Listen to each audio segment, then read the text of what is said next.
Hello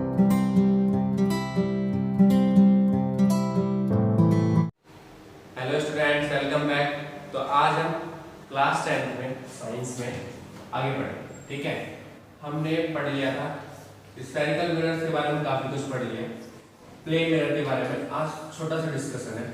ठीक है, refraction भी मैंने बता दिया था, ये वाला पॉइंट मेरे हिसाब से रह गया था। तो ये एक छोटा सा पॉइंट है जो न्यूमेरिकल्स में काफी ज्यादा यूज होगा। First of all, plane mirror का जो रिफ्लेक्टिंग सरफेस होता है, दिस इज रिफ्लेक्टिंग सरफेस।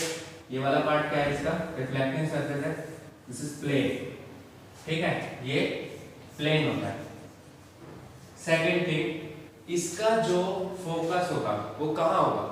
इसका तो कोई कर्वेचर ही नहीं, इसका फोकस कहाँ होगा? सेंटर ऑफ कर्वेचर कहाँ होगा? इनफाइनाइट। जैसे हम कहते हैं ना, दो पैरेलल लाइंस कहाँ कट करती है? इनफाइनाइट बोलते हैं हम। ठीक है, सिमिलरली हम क्या कहेंगे कि इसका रेडियस ऑफ कर्वेचर r कहाँ होगा? इंफिनिटी पे। तो फोकस भी कहाँ होगा? इंफिनिटी पे। इसका मतलब अगर मैं मिरर फॉर्मूला लगाऊं, that is 1/v plus 1/u is equal to 1/f। तो 1/v plus 1/u is equal to one by infinity and something by infinity is 0। That means 1/u is equal to -1/u। ठीक है, आप इसको ऐसे ले जाओ या रेसिप्रोकल कर दो, तो यहां से वैल्यू बच गई v is equal to -u।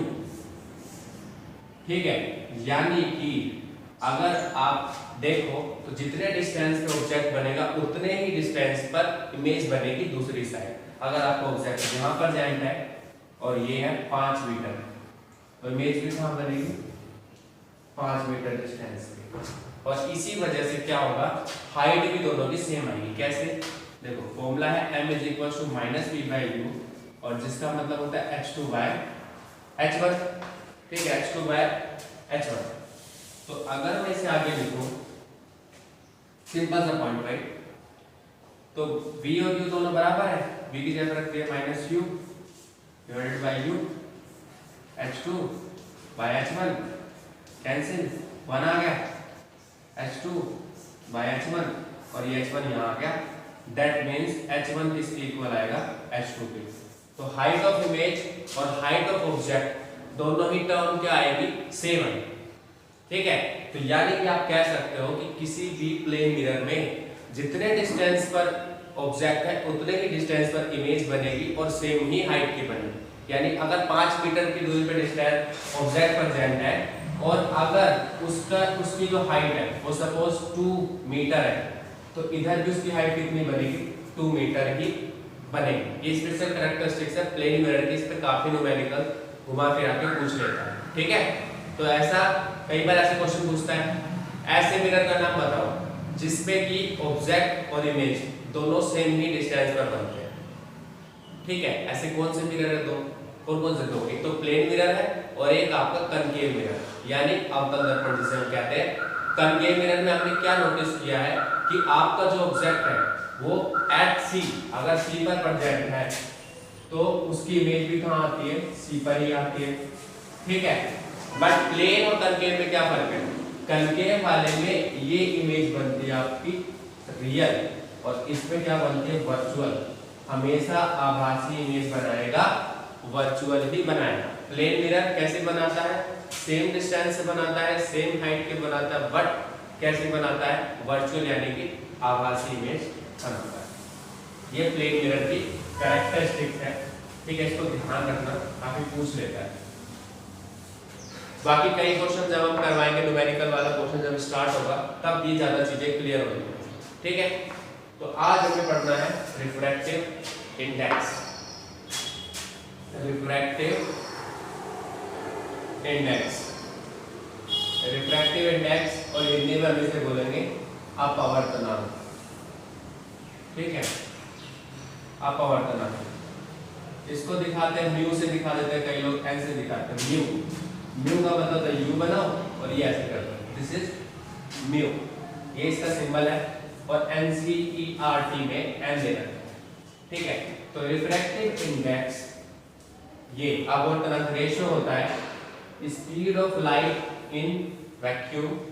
ठीक है, और speed of light in medium.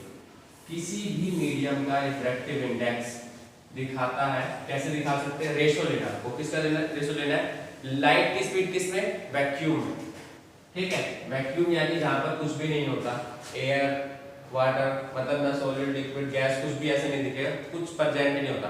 Dark matter का नाम लेते हैं हम, जैसे कि अर्थ है और यहाँ पर सपोज सन प्रेजेंट, इनके बीच में कुछ प्रेजेंट है, अगर प्लैनेट्स प्रेजेंट तो एक दो है तो चलो यहाँ वाले, यहाँ पर इस हिस्से में कुछ भी प्रेजेंट नहीं, वहां बोलते हैं क्या बोलते हैं सर, वैक्यूम, ठीक है।